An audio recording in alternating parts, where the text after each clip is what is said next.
upang mabilis na matugunan ang mga usapin hinggil sa kapayapaan, kaayusan at kaligtasan sa barangay. Matagumpay na nisagawa ng Quezon Municipal Police Station sa pamumuno ni Police Major Clarence Labasan, hepe ng pulisya, ang isang araw na pagsasanay para sa 2025 Barangay Peacekeeping Action Teams Enhancement Program noong ika-27 ng Nobyembre nitong taon sa Community Center, Barangay Samonte, Quezon, Isabela. Katuwang sa nasabing aktibidad ang Department of Interior and Local Government sa pangunguna ni Ginoong Ferdinand Miguel.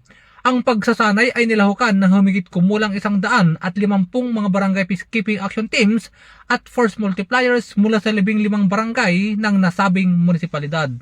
Layunin ng pagsasanay na bigyan ng mahalagang kasanayan at kaalaman ang mga BPATs kaugnay sa kanilang tungkulin sa lokal na pamahalaan.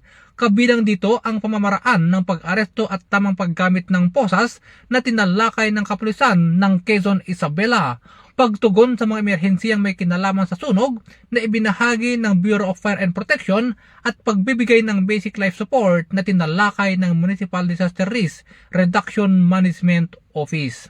Sa pamamagitan ng mga ito, mas magiging epektibong katuwang ang bawat membro ng BPATs sa pagpapanatili ng kapayapaan, kaayusan at kaligtasan ng publiko sa kanilang komunidad.